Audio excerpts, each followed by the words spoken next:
हमारे हिंदू धर्म ग्रंथों वाल्मीकि रामायण, महाभारत आदि में कई ऐसे पात्रों का वर्णन है जिनका जन्म बिना मां के गर्भ और पिता के वीर्य के हुआ था। हस्तिनापुर नरेश, शांतनु और रानी सत्यवती के चित्रांगद और विचित्रवीर्य नामक 2 पुत्र हुए। शांतनु का स्वर्गवास चित्रांगद और विचित्रवीर्य के बाल्यकाल में ही हो गया था, इसलिए उनका पालन पोषण भीष्म ने किया। भीष्म ने चित्रांगद के बड़े होने पर उन्हें राजगद्दी पर बिठा दिया, लेकिन कुछ ही काल में गंधर्वों से युद्ध करते हुए चित्रांगद मारा गया। इस पर भीष्म ने उनके अनुज विचित्रवीर्य को राज्य सौंप दिया। अब भीष्म को विचित्रवीर्य के विवाह की चिंता हुई। उन्हीं दिनों काशीराज की 3 कन्याओं अंबा, अंबिका और अंबालिका का स्वयंवर होने वाला था। उनके स्वयंवर में जाकर अकेले ही भीष्म ने वहां आए समस्त राजाओं को परास्त कर दिया और तीनों कन्याओं का हरण करके हस्तिनापुर ले आए। बड़ी कन्या अंबा ने भीष्म को बताया कि वह अपना तन मन राजशाल्व को अर्पित कर चुकी है। उसकी बात सुनकर भीष्म ने उसे राजा शाल्व के पास भिजवा दिया और अंबिका और अंबालिका का विवाह विचित्रवीर्य के साथ करवा दिया। राजा शाल्व ने अंबा को ग्रहण नहीं किया, अतः वह हस्तिनापुर लौट कर आ गई और भीष्म से बोली, हे आर्य, आप मुझे हर कर लाए हैं, अतएव आप मुझसे विवाह करें। किंतु भीष्म ने अपनी प्रतिज्ञा के कारण उसके अनुरोध को स्वीकार नहीं किया। अंबा रुष्ट होकर परशुराम के पास गई और उनसे अपनी व्यथा सुनाकर सहायता मांगी। परशुराम ने अंबा से कहा, हे देवी, आप चिंता न करें, मैं आपका विवाह भीष्म के साथ करवाऊंगा। परशुराम ने भीष्म को बुलावा भेजा, किंतु भीष्म उनके पास नहीं गए। इस पर क्रोधित होकर परशुराम भीष्म के पास पहुंचे और दोनों वीरों में भयानक युद्ध छिड़ गया। दोनों ही अभूतपूर्व योद्धा थे, इसलिए हार जीत का फैसला नहीं हो सका। आखिर देवताओं ने हस्तक्षेप करके इस युद्ध को बंद करवा दिया। अंबा निराश होकर वन में तपस्या करने चली गई। विचित्रवीर्य अपनी दोनों रानियों के साथ भोग विलास में रत हो गए, किंतु दोनों ही रानियों से उनकी कोई संतान नहीं हुई और वे क्षय रोग से पीड़ित होकर मृत्यु को प्राप्त हो गए। अब कुल नाश होने के भय से माता सत्यवती ने एक दिन भीष्म से कहा, पुत्र, इस वंश को नष्ट होने से बचाने के लिए मेरी आज्ञा है कि तुम इन दोनों रानियों से पुत्र उत्पन्न करो। माता की बात सुनकर भीष्म ने कहा, माता, मैं अपनी प्रतिज्ञा किसी भी स्थिति में भंग नहीं कर सकता। ये सुनकर माता सत्यवती को अत्यंत दुख हुआ। तब उन्हें अपने ज्येष्ठ पुत्र वेदव्यास का स्मरण किया। स्मरण करते ही वेदव्यास वहां उपस्थित हो गए। सत्यवती उन्हें देखकर बोली, हे पुत्र, तुम्हारे सभी भाई निसंतान ही स्वर्गवासी हो गए, अतः मेरे वंश को नाश होने से बचाने के लिए मैं तुम्हें आज्ञा देती हूँ कि तुम नियोग विधि से उनकी पत्नियों से संतान उत्पन्न करो। वेदव्यास उनकी आज्ञा मानकर बोले, माता, आप उन दोनों रानियों से कह दीजिए कि वो मेरे सामने से गुजरे, जिससे कि उनको गर्भ धारण होगा। सबसे पहले बड़ी रानी अंबिका और फिर छोटी रानी अंबालिका गई, पर अंबिका ने उनके तेज से डर कर अपने नेत्र बंद कर लिए, जबकि अंबालिका वेदव्यास को देखकर भय से पीली पड़ गई। वेदव्यास लौटकर माता से बोले, माता, अंबिका का बड़ा तेजस्वी पुत्र होगा, किंतु नेत्र बंद करने के दोष के कारण वह अंधा होगा, जबकि अंबालिका के गर्भ से पांडु रोग से ग्रसित पुत्र पैदा होगा। ये जानकार इससे माता सत्यवती ने बड़ी रानी अंबिका को पुनः वेदव्यास के पास जाने का आदेश दिया। इस बार बड़ी रानी ने स्वयं न जाकर अपनी दासी को वेदव्यास के पास भेज दिया।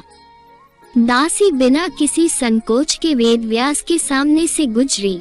इस बार वेदव्यास ने माता सत्यवती के पास आकर कहा, माते, इस दासी के गर्भ से वेद वेदांत में पारंगत अत्यंत नीतिवान पुत्र उत्पन्न होगा। इतना कहकर वेदव्यास तपस्या करने चले गए।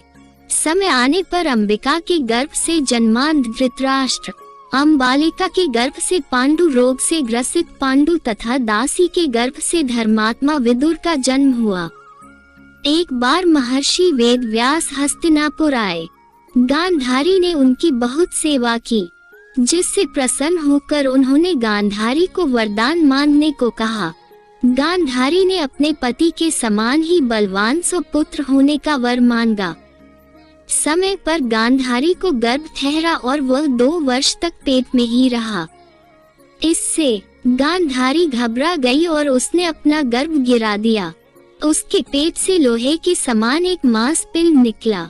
महर्षि वेदव्यास ने अपनी योग दृष्टि से ये सब देख लिया और वे तुरंत गांधारी के पास आए। तब गांधारी ने उन्हें वह मांसपिंड दिखाया। महर्षि वेदव्यास ने गांधारी से कहा कि तुम जल्दी से 100 कुंड बनवाकर उन्हें घी से भर दो और सुरक्षित स्थान में उनकी रक्षा का प्रबंध कर दो तथा इस मांसपिंड पर जल छिड़को। जल छिड़कने पर उस मांसपिंड के 101 टुकड़े हो गए। व्यास जी ने कहा कि मांसपिंडों के इन 101 टुकड़ों को घी से भरे कुंडों में डाल दो। अब इन कुंडों को 2 साल बाद ही खोलना। इतना कहकर महर्षि वेदव्यास तपस्या करने हिमालय पर चले गए। समय आने पर उन्हीं मांसपिंडों से पहले दुर्योधन और बाद में गांधारी के 99 पुत्र तथा एक कन्या उत्पन्न हुई। 5 पांडवों का जन्म भी बिना पिता के वीर्य के हुआ था। एक बार राजा पांडु अपनी दोनों पत्नियों कुंती तथा माद्री के साथ आखेट के लिए वन में गए। वहां उन्हें एक मृग का मैथुनरथ जोड़ा दृष्टिगत हुआ। पांडु ने तत्काल अपने बाण से उस मृग को घायल कर दिया।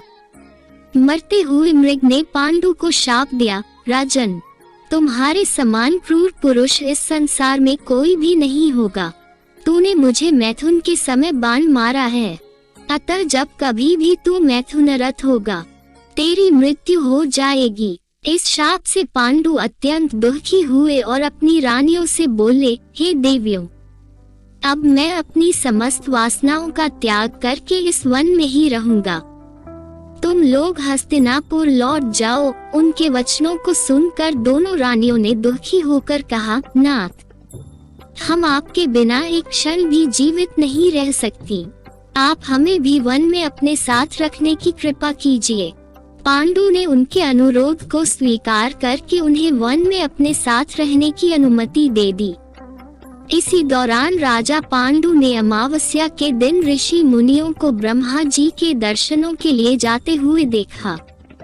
उन्होंने उन ऋषि मुनियों से स्वयं को साथ ले जाने का आग्रह किया। उनके इस आग्रह पर ऋषि मुनियों ने कहा, राजन, कोई भी निसंतान पुरुष ब्रह्मलोक जाने का अधिकारी नहीं हो सकता, अतः हम आपको अपने साथ ले जाने में असमर्थ हैं। ऋषि मुनियों की बात सुनकर पांडु अपनी पत्नी से बोले, हे कुंती, मेरा जन्म लेना ही वृथा हो रहा है, क्योंकि संतानहीन व्यक्ति पितृ ऋण, ऋषि ऋण, देव ऋण तथा मनुष्य ऋण से मुक्ति नहीं पा सकता। क्या तुम पुत्र प्राप्ति के लिए मेरी सहायता कर सकती हो? कुंती बोली, हे आर्यपुत्र, दुर्वासा ऋषि ने मुझे ऐसा मंत्र प्रदान किया है जिससे मैं किसी भी देवता का आह्वान करके मनोवांछित वस्तु प्राप्त कर सकती हूँ। आप आज्ञा करें, मैं किस देवता को बुलाऊं? इस पर पांडु ने धर्म को आमंत्रित करने का आदेश दिया। धर्म ने कुंती को पुत्र प्रदान किया जिसका नाम युधिष्ठिर रखा गया। कालांतर में पांडु ने कुंती को पुनः 2 बार वायुदेव तथा इंद्रदेव को आमंत्रित करने की आज्ञा दी। वायुदेव से भीम तथा इंद्र से अर्जुन की उत्पत्ति हुई। तत्पश्चात पांडु की आज्ञा से कुंती ने माद्री को उस मंत्र की दीक्षा दी।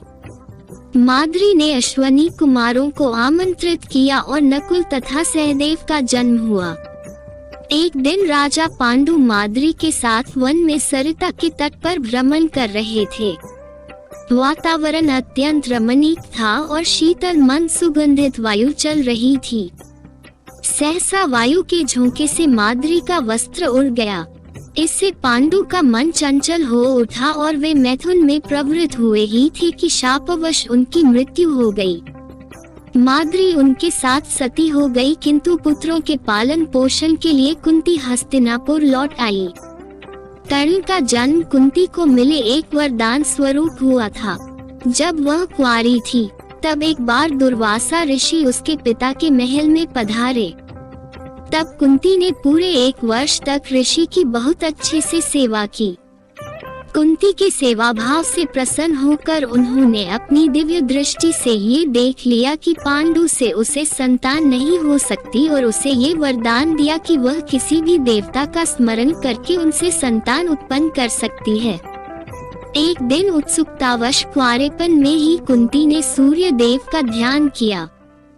इससे सूर्य देव प्रकट हुए और उसे एक पुत्र दिया जो तेज में सूर्य के ही समान था, और वह कवच और कुंडल लेकर उत्पन्न हुआ था जो जन्म से ही उसके शरीर से चिपके हुए थे। चूंकि वह अभी भी अविवाहित थी, इसलिए लोक लाज के डर से उसने उस पुत्र को एक बक्से में रखकर गंगा जी में बहा दिया। दशरथ अधेड़ उम्र तक पहुंच गए थे, लेकिन उनका वंश संभालने के लिए उनका पुत्र रूपी कोई वंशज नहीं था।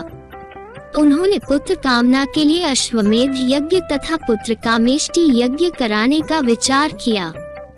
उनके एक मंत्री सुमंत्र ने उन्हें सलाह दी कि वह ये यज्ञ अपने दामाद ऋषि श्रृंगी या साधारण की बोलचाल में श्रृंगी ऋषि से करवाएं।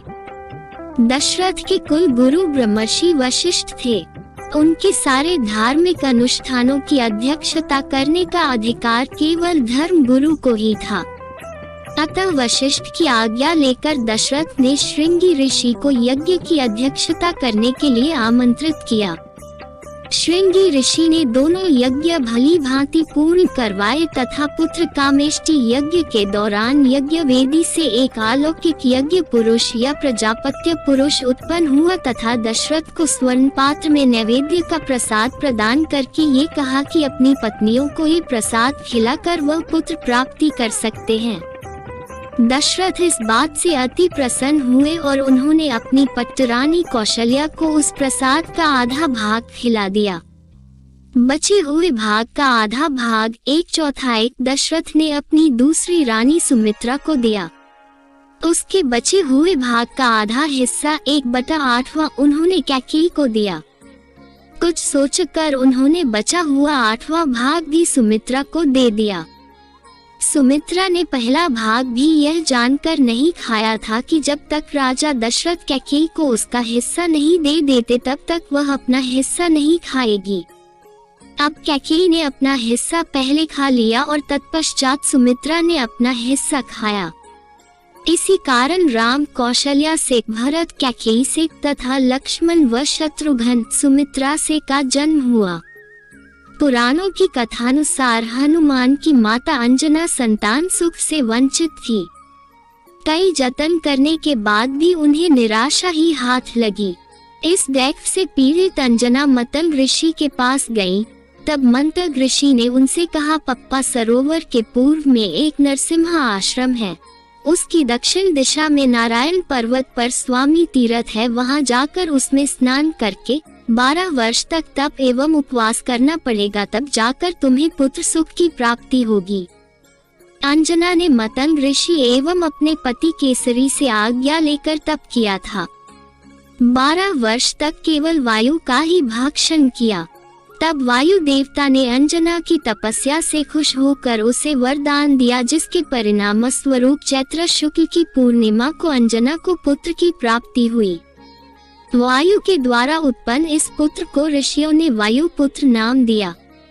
हनुमान वैसे तो ब्रह्मचारी थे, फिर भी वो एक पुत्र के पिता बने थे। हालांकि यह पुत्र वीर्य की जगह पसीने की बूंद से हुआ था। कथा कुछ इस प्रकार है। जब हनुमान जी सीता की खोज में लंका पहुँचे और मेघनाद द्वारा पकड़े जाने पर उन्हें रावण के दरबार में प्रस्तुत किया गया, तब रावण ने उनकी पूंछ में आग लगवा दी थी और हनुमान ने जलती हुई पूंछ से लंका जला दी। जलती हुई पूंछ की वजह से हनुमान जी को तीव्र वेदना हो रही थी, जिसे शांत करने के लिए वे समुद्र के जल से अपनी पूंछ की अग्नि को शांत करने पहुँचे। उस समय उनके पसीने की एक बूंद पानी में टपकी, जिसे एक मछली ने पी लिया था। उसी पसीने की बूंद से वह मछली गर्भवती हो गई और उससे उसे एक पुत्र उत्पन्न हुआ, जिसका नाम पड़ा मकरध्वज। मकरध्वज भी हनुमान जी के समान ही महान पराक्रमी और तेजस्वी था। उसे अहिरावण द्वारा पाताल लोक का द्वारपाल नियुक्त किया गया था। जब अहिरावण श्री राम और लक्ष्मण को देवी के समक्ष बलि चढ़ाने के लिए अपनी माया के बल पर पाताल ले आया था, तब श्री राम और लक्ष्मण को मुक्त कराने के लिए हनुमान पाताल लोक पहुँचे और वहां उनकी भेंट मकरध्वज से हुई।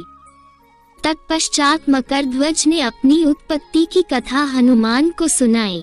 हनुमान जी ने अहिरावण का वध कर प्रभु श्री राम और लक्ष्मण को मुक्त कराया और मकरध्वज को पाताल लोक का अधिपति नियुक्त किया। द्रोणाचार्य कौरव व पांडव राजकुमारों के गुरु थे। द्रोणाचार्य का जन्म कैसे हुआ इसका वर्णन महाभारत के आदि पर्व में मिलता है। एक समय गंगाद्वार नामक स्थान पर महर्षि भरद्वाज रहा करते थे। वे बड़े व्रतशील व यशस्वी थे। एक दिन वे महर्षियों को साथ लेकर गंगा स्नान करने गए। वहां उन्होंने देखा कि घृताची नामक अप्सरा स्नान करके जल से निकल रही है। उसे देखकर उनके मन में काम वासना जाग उठी और उनका वीर्य स्खलित होने लगा। तब उन्होंने उस वीर्य को द्रोण नामक यज्ञ पात्र, यज्ञ के लिए उपयोग किया जाने वाला एक प्रकार का बर्तन में रख दिया।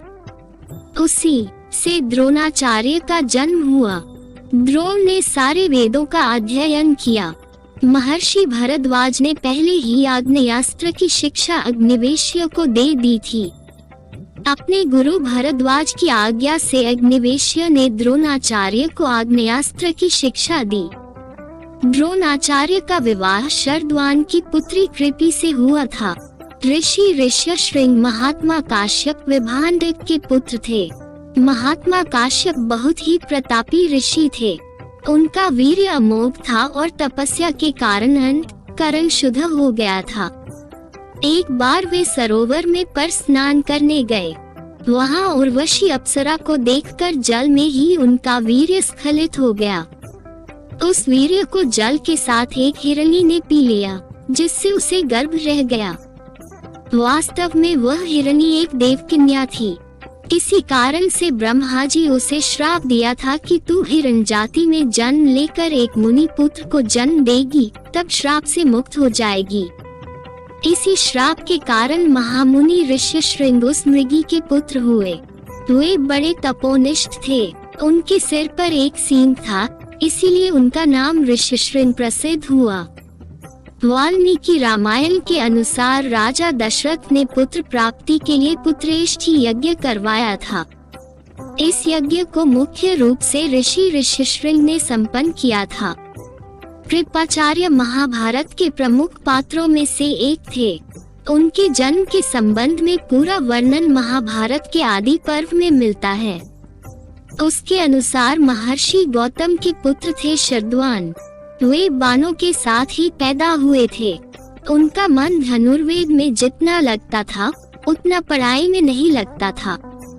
उन्होंने तपस्या करके सारे अस्त्र शस्त्र प्राप्त किए। शरद्वान की घोर तपस्या और धनुर्वेद में निपुणता देखकर देवराज इंद्र बहुत भयभीत हो गए। उन्होंने शरद्वान की तपस्या में विघ्न डालने के लिए जानपदी नाम की देवकन्या भेजी। वह शरद्वान के आश्रम में आकर उन्हें लुभाने लगी। उस सुंदरी को देखकर शरद्वान के हाथों से धनुष बाण गिर गए। वे बड़े संयमी थे तो उन्होंने स्वयं को रोक लिया, लेकिन उनके मन में विकार आ गया था, इसलिए अनजाने में ही उनका शुक्रपात हो गया। उनका वीर्य सरकंडों पर गिरा था, इसलिए वह दो भागों में बंट गया। उससे एक कन्या और एक पुत्र की उत्पत्ति हुई। उसी समय संयोग से राजा शांतनु वहां से गुजरे। उनकी नजर उस बालक व बालिका पर पड़ी। शांतनु ने उन्हें उठा लिया और अपने साथ ले आए। बालक का नाम रखा कृप और बालिका नाम रखा कृपि। जब शरद्वान को ये बात मालूम हुई तो वे राजा शांतनु के पास आए और उन बच्चों के नाम गोत्र आदि बतलाकर चारों प्रकार के धनुर्वेदों, विविध शास्त्रों और उनके रहस्यों की शिक्षा दी। थोड़े ही दिनों में कृप सभी विषयों में पारंगत हो गए। कृपाचार्य को कुरुवंश का कुलगुरु नियुक्त किया गया। द्रोणाचार्य और द्रुपद बचपन के मित्र थे। राजा बनने के बाद द्रुपद को अहंकार हो गया। जब द्रोणाचार्य राजा द्रुपद को अपना मित्र समझकर उनसे मिलने गए तो द्रुपद ने उनका बहुत अपमान किया। बाद में द्रोणाचार्य ने पांडवों के माध्यम से द्रुपद को पराजित कर अपने अपमान का बदला लिया। राजा द्रुपद अपनी पराजय का बदला लेना चाहते थे, इसलिए उन्होंने ऐसा यज्ञ करने का निर्णय लिया जिसमें से द्रोणाचार्य का वध करने वाला वीर पुत्र उत्पन्न हो सके। राजा द्रुपद इस यज्ञ को करवाने के लिए कई विद्वान ऋषियों के पास गए, लेकिन किसी ने भी उनकी इच्छा पूरी नहीं की। अंत में महात्मा याज ने द्रुपद का यज्ञ करवाना स्वीकार कर लिया। महात्मा याज ने जब राजा द्रुपद का यज्ञ करवाया तो यज्ञ के अग्निकुंड में से एक दिव्य कुमार प्रकट हुआ। इसके बाद उस अग्निकुंड में से एक दिव्य कन्या भी प्रकट हुई। वह अत्यंत ही सुंदर थी। ब्राह्मणों ने उन दोनों का नामकरण किया। वे बोले, ये कुमार बड़ा धृष्ट, गीठ और असहिष्णु है। इसकी उत्पत्ति अग्निकुंड से हुई है, इसलिए इसका धृष्टद्युम्न होगा। ये कुमारी कृष्ण वर्ण की है, इसलिए इसका नाम कृष्णा होगा। द्रुपद की पुत्री होने के कारण कृष्णा ही द्रौपदी के नाम से विख्यात हुई। ब्रह्म वैवर्त पुराण के अनुसार एक बार गोलोक में किसी बात पर राधा और श्रीदामा नामक गोप में विवाद हो गया। इस पर श्री राधा ने उस गोप को असुर योनि में जन्म लेने का श्राप दे दिया। तब उस गोप ने भी श्री राधा को ये श्राप दिया कि आपको भी मानव योनि में जन्म लेना पड़ेगा।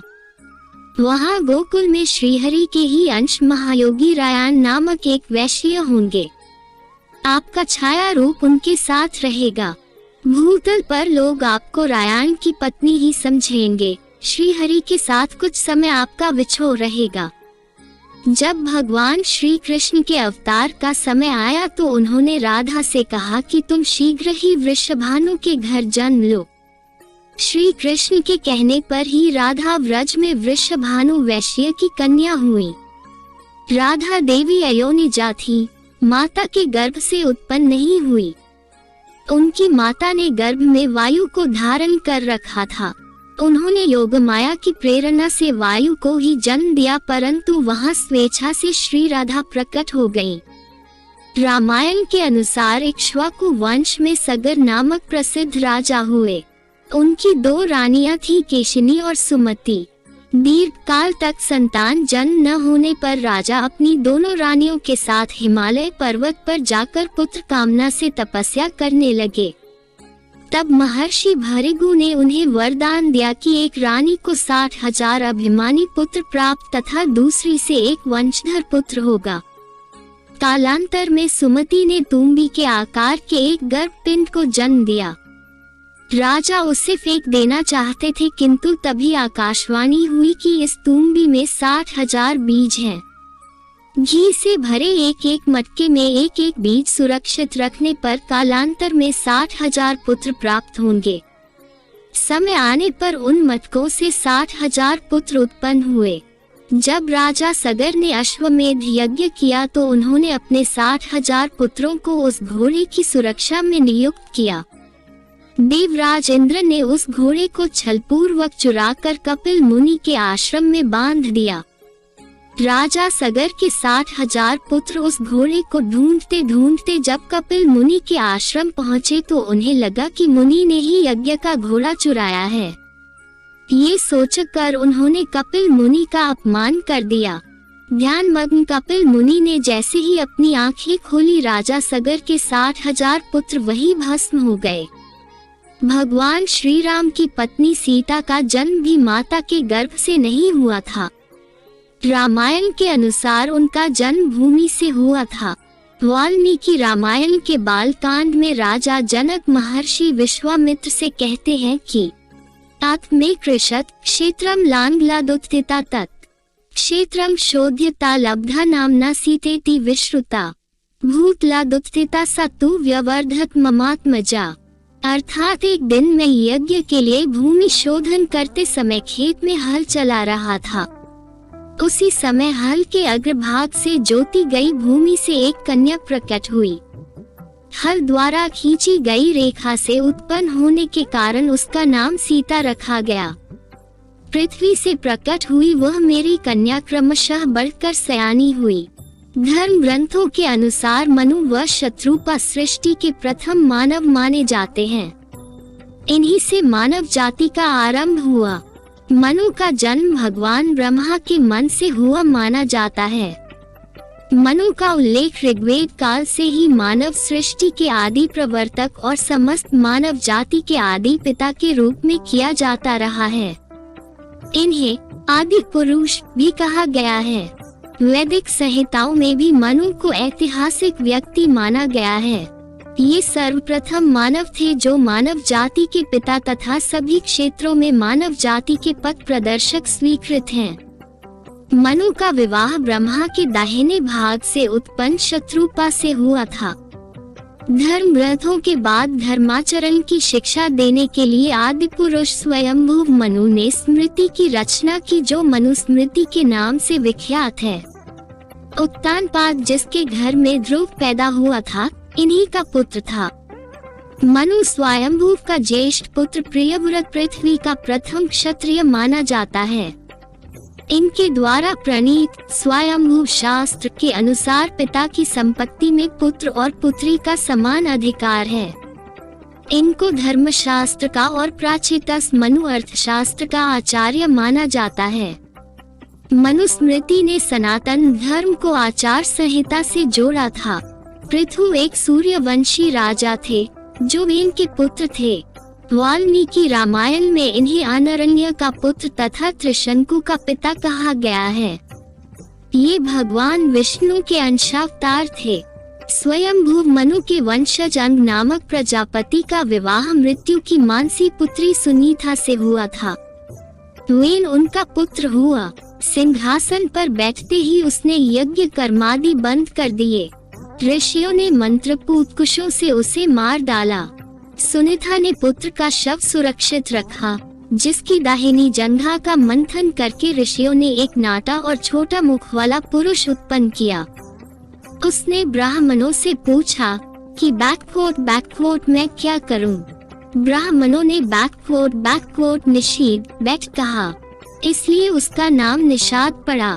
उस निषाद द्वारा वेन के सारे पाप कट गए। बाद में ब्राह्मणों ने वेन की भुजाओं का मंथन किया, जिसके फलस्वरूप स्त्री पुरुष का जोड़ा प्रकट हुआ। पुरुष का नाम पृथु तथा स्त्री का नाम अर्ची हुआ। अर्ची पृथु की पत्नी हुई। ये लक्ष्मी का अवतार थी। पृथु का राज्याभिषेक हुआ। वेन के पापाचरणों से पृथ्वी धन धान्यहीन हो गई थी। प्रजा का क्लेश मिटाने के लिए पृथु अपना अजगर लेकर पृथ्वी के पीछे पड़े तो वह काम उठी और गौ रूप धारण कर शरण के लिए भागी, पर कहीं भी उसे रक्षा नहीं मिली। उसने राजा से प्रार्थना की कि वह अपने उदर में पचे धन धान्य को दूध के रूप में दे देगी, बशर्ते कि एक बछड़ा दे। स्वयंभू मनु को बछड़ा बनाकर पृथ्वी दुही गई। अंत में राजा ने पृथ्वी को कन्या रूप में ग्रहण किया। पृथु बड़े धर्मात्मा एवं भगवत भक्त थे। इन्होंने ब्रह्मावर्त प्रदेश में पुण्य तोया सरस्वती के तट पर 100 यज्ञ किए। 100वां यज्ञ चलते समय ईर्ष्यालु इंद्र ने इनका अश्व चुरा लिया तो ये कुपित हो गए और धनुष पर अपना बाण चढ़ा लिया। ऋषियों के मना करने पर भी वे इंद्र को होम करने लगे तो ब्रह्मा ने उन्हें रोका। इस पर धर्मात्मा पृथु ने अपना यज्ञ ही रोक लिया। पृथु ने प्रयाग को निवास भूमि बना लिया। स्वयं सनकादि इनके यहाँ उपस्थित हुए। अंतिम दिनों में पृथु अर्ची सहित तपस्या के लिए वन में चले गए। एक पृथु था वृष्णिवंश के चित्ररथ का पुत्र, जो वेदुर का भाई था। कृष्ण ने इसे मथुरापुरी के उत्तरी द्वार की रक्षा पर नियुक्त किया था। प्रभास तीरथ में यादव वंश के अंत के समय ये भी परस्पर कलह में मारा गया।